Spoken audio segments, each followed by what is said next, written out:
Selecting affordable housing, one of the things that you really need to keep in mind while you're looking for a home is that you really need to consider the cost of utilities as part of your overall housing costs. The utility costs can tip what would otherwise be an affordable home into the unaffordable range just simply with the utilities. One thing that we can recommend to help you make sure that you don't get into a home that is going to end up being unaffordable is you can call into KUB and we can tell you what the utilities have run at that address that you're considering. One thing about that is, again, it's going to be based on someone else's usage, but it's a pretty good idea to give you a ballpark of what those utilities are going to run. Let us tell you what the high bills have run, what the low bills run, and then again, let us quote what a balance payment plan amount would be, again, to give you a good idea. One thing to keep in mind is that the balance payment plan, that's going to be an average of what the bills have run, so it's kind of a good rule of thumb that if you can't afford the balance payment plan, you probably can't afford to live there, because in the graph that I showed just a little while ago, you can see that some of those months are going to run higher. So if you are signed up for the balance payment plan, and that's an amount that you can't afford, if you're not on the balance payment plan, many of your bills will run higher than that amount, so it's probably a good idea to steer away from that address. One thing that you might need to keep in mind is that you might have other utility companies that you'll need to call. Again, you might have services other than KUB. You might have a separate water company, or you might even have a different electric company. So you will need to call all of the services or all of the utility companies providing any services for that address and get that information. On to home maintenance. One thing to keep in mind is that as a homeowner, you're now going to be responsible for any repairs and replacements that otherwise you were just able to call the landlord and have them come out, check things out, make any repairs or replacements, and you didn't have to absorb any of that cost or responsibility for that. As a homeowner now, you don't have that luxury and you will be responsible for all of those. So it's a good idea to be obtaining referrals from your friends and your family right now before you get into the position where you need to call someone.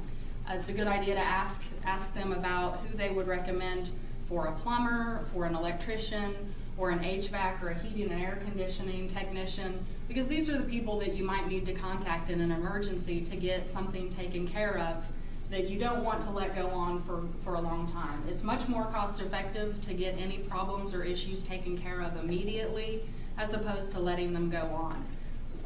Water leaks is a good example. Just a water leak or a faucet dripping at the rate of 1 drop per second can waste over 2,700 gallons a year. So you can imagine with something that small or that seemingly small, that if you have a main break or if you have a water heater that's leaking in the basement or in the crawl space that you're not aware of, that can really add up and make a big difference and cost you quite a bit of money, and it's much more cost effective just to call a plumber out immediately and have that taken care of immediately. Another example would be with your heating or air conditioning. If there's a problem with that, it's going to run harder and it's going to run longer, and you're not going to have that comfort level as Dennis was talking about earlier. You're not going to have that comfort level, and it's going to cost you more money because your unit's going to run a lot harder and longer than it otherwise would have to. So if you can get somebody out immediately and take care of that, there is a cost up front with that, but the longer you let it go on, the more it's going to cost you in your utility bills. So keep that in mind. Just start getting referrals for those people right away. Once you get into your new home, you might want to consider making your new home as energy efficient as possible. One of the things that you can do to determine where your money will be best spent to get the highest return on investment would be our online energy audit. You can go to our website and www.kub.org, and you'll find our online energy audit.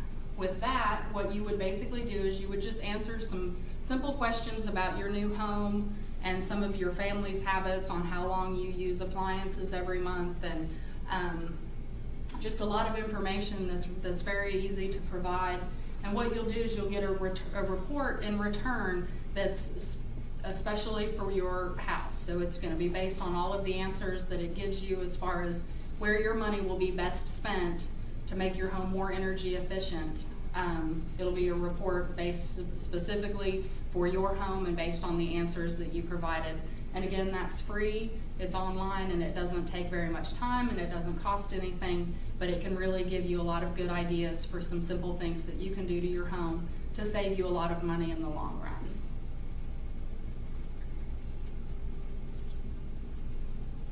About hot water heating, it's something that a lot of people may not think about, but hot water heating can really run up your utility bills if you're using a lot of hot water. Dennis had mentioned earlier on some water conservation tips, but another thing to keep in mind with the hot water heater is that anytime you're reducing the use of hot water, you're also going to be saving money. If you could set your temperature at no higher than 120 degrees, that's what's recommended. That's really as high as it needs to be. Any hotter than that, you're also putting your family at risk for the danger of scalding, so that's very important if you have smaller children in the home or elderly people in the home. So again, check on that and make sure that it's set to no higher than 120 degrees. If you're moving into a new home, it's a really good idea to just take a look at that and see where it's set already. You don't know what the previous homeowners have had it set up, and it's possible that it's set way too high for what your needs are. You might be using hot water for a lot of things that you don't need to use hot water for. One of the things that you might be doing is rinsing down showers and tubs after you've already sprayed it with a cleanser that is taking care of the antibacterial aspect of the cleaning. So you don't need to rinse with the hot water. You can use the cold water for that.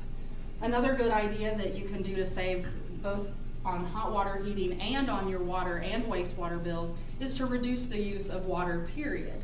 One good way to do that, as Dennis had mentioned, is with the use of low flow shower heads and aerators as well. I have a couple of examples here of some low flow shower heads, and what they can do is they can reduce your use of your water from about 7 gallons per minute to about 2.5 gallons per minute. So you can imagine that if you have 3 or 4 people showering in the home a day, what that can do to impact your bill over the course of a month and over the course of a year and over the course of however long you own your home.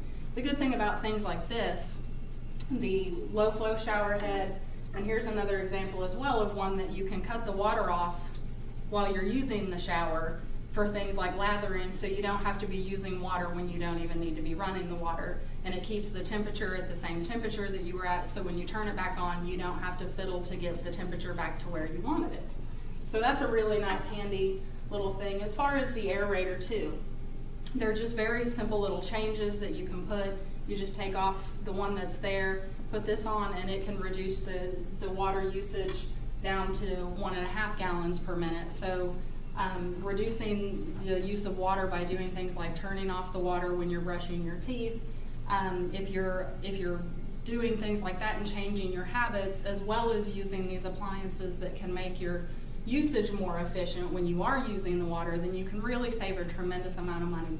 So keep those things in mind. A good thing about them is that when you sell your new home, you may only have it for a few years, you might be there longer. But these are things that you can take with you when you leave as well. Just put the one that came on the house, put it back. If you can just store those someplace, then all you have to do is just take your energy efficient shower heads and aerators with you when you leave. They're not very expensive, so if you left them and wanted to buy them at your new home, that's fine as well. So just simple things like that can really make a big difference, both on reducing your water consumption as well as your hot water usage as well, which you're going to save actually threefold if you're saving water. If you're reducing your use of hot water, you're going to be saving on the cost to heat that water, the cost of the water, as well as the cost of the wastewater as well. Another thing that you can do is wash your laundry in cold water. I know a lot of people are afraid to do that, and they're thinking that they need to wash it in hot to sanitize things and keep things clean. But really, as far as for washing your clothes that are only lightly soiled, the cold water is just as effective as using hot water, and it will also make your clothes last longer because you're not using the hot water that's going to break down the fibers of your clothing. With using cold water, you're going to be saving 90% of the energy that it costs to use the hot and the warm settings. So you're going to be saving a tremendous amount of the money right there just by switching over to the cold water. Now you might still want to use the hot water for things for greasy and oily stains and possibly your bed sheets as well. But most things like your clothing that are just lightly soiled, the cold water is fine. One thing you can keep an eye out for is there are more and more detergents on the market now for use in cold water, but you don't necessarily have to have those as well. Basically, it's just a matter of getting the detergent to dissolve. So if you're using a powder that doesn't say it's designed for use in cold water, you can dissolve that in warm water first and then go back and put that in the washer, and it's just as effective. It's just a matter of making sure that the detergent is broken down. Keep in mind to wash only full loads, but don't overload your washer. If you have a water setting on your washer that you can use to adjust the water level to match the size of the load, that's great. If you don't have that and you only have the one water setting, be sure to only put in full loads, but again, don't overload. The same goes for the dryer as well. Your dryer is going to be much more efficient if it's full but not overloaded. You don't want to over dry your clothes and burn your clothes either. So those are just a few things that you can do to save money on hot water, and they really can make a big difference. Moving on to your refrigerator and your freezer. Many people don't really know where their refrigerator or their freezer temperature is supposed to be. So just to touch on those, your refrigerator temperature should be between 36 and 40 degrees, and your freezer temperature should be between 0 and 5 degrees. I know many people have refrigerators that have the dials that have a number from 0 to 10, and you may not know how that translates to an actual temperature. There's an easy fix for that if you're in that situation. And what you can do with that is you can just pick up one of these temperature or thermometers at any local store, and they cost anywhere probably about $5, but they really can save a tremendous amount of money on your refrigeration costs. If you find out that your freezer is set to minus 10 degrees or that your refrigerator is much colder than 36, if you're constantly finding out that your milk or your lettuce is frozen, obviously then your setting is a little too cold. So just a few dollars investment can get you a thermometer that will tell you exactly where you are, and that can help you get to where you need to be. One of the things, this one is one that's specifically for refrigerators and freezers that just sticks on with suction cups. You might have one in your home already that looks more like a pen and has a readout on the top. If you have one like that, the best way to determine the temperature is in the refrigerator. If you just put that in a glass of water and put that in the refrigerator for a couple hours, the reading on that will be much more accurate. With the freezer, if you want to gauge the temperature in the freezer, put the thermometer between two frozen items and leave that for a little while, and that will give you a much more accurate temperature than just setting it in the freezer like this one you can do. With both your refrigerator and your freezer, both of those items are going to be much more efficient when they're nearly full but not overcrowded. If you have a bunch of stuff packed in there and you take one out and everything falls out on you, you're probably a little too overcrowded, but you do want to fill up any empty space. One of the easiest and best ways to do that is just something as simple as filling up some water bottles. The great thing about this is it will take up the space, it will help your refrigerator and your freezer run more efficiently, but it's also nice just to have cold drinking water on hand when you need it.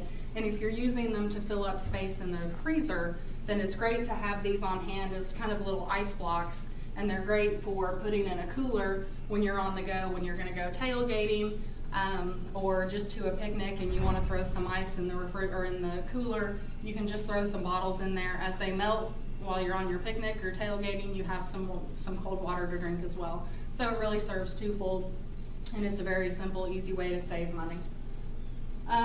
One more thing with this is if you have foods that you're putting in the refrigerator, such as leftovers after dinner, just let those cool down a little bit before you put those into the freezer or the refrigerator. If you're putting in hot or warm foods into the refrigerator, what you're doing is you're warming up that space, and then your condenser on your refrigerator or your freezer is going to have to work overtime to cool that temperature back down. So if you can just hold off a little while longer, let those sit in the container on the countertop and let those cool down before you put them in, then that will help as well. That's just a real simple, easy thing that you can do to save money on your refrigeration costs. Last but not least is the compact fluorescent bulbs, also referred to as the CFL bulbs. In this picture here, you see that there's an array of different types now. You're probably familiar with the swirly bulbs, and those are probably most common as far as what you would see when there's a discussion about the CFL bulbs. But just this picture will just show you that there are other types available.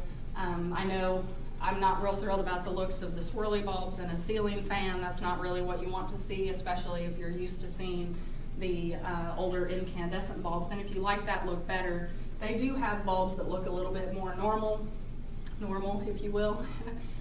So keep that in mind, and when you're out shopping for bulbs or for lights that you're going to be using most often, where you can get the biggest return on investment, you know, putting them in the lights that you use most often is going to save you more money up front.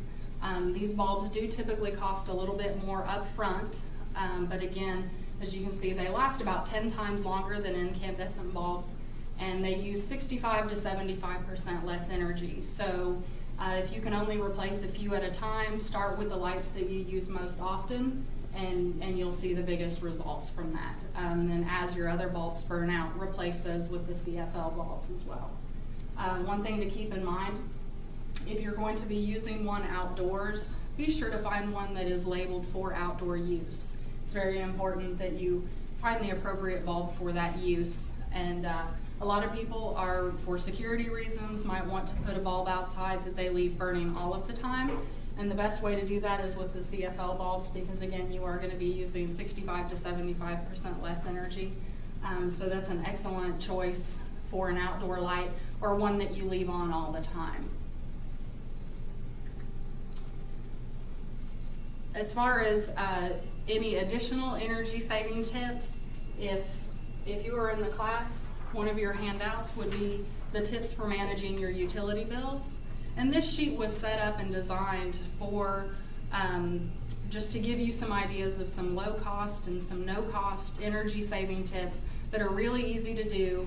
Again, there's no large investment in anything. It's just a lot of habits and things that you can do to save money on your utility bills. If you're more interested in some more information, you can visit our website at kub.org, and we have some information on our website, as well as some links to some other sites that might provide some additional information. When you get to the point where you're going to be replacing appliances or buying appliances, you might want to look for some information on finding energy efficient appliances that will meet your family's needs. But there's lots of good information out there online on our website. So just taking a little bit of time to learn some energy saving tips can really save your family a lot of money, no matter where you live, whether you're in the KUB service area or outside of the KUB service area. These are tips that you can take with you no matter where you live, and they really can impact your family. And the more things that you can do to save money, the more of an impact it's going to have on your family, and more money you're going to be keeping in your pocket. And that's what's important to you and your family. So take a little bit of time, learn some energy saving habits, and they really can go a long way. So good luck to you and your family in finding the perfect home. I'm going to turn it back over to Leslie and let her close for us.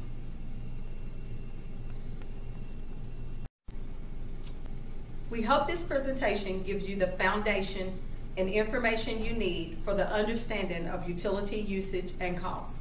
As Ann mentioned earlier in the presentation, if you have any questions, please feel free to call our customer service department, or you can use our website at www.kub.org or call us at 524-2911.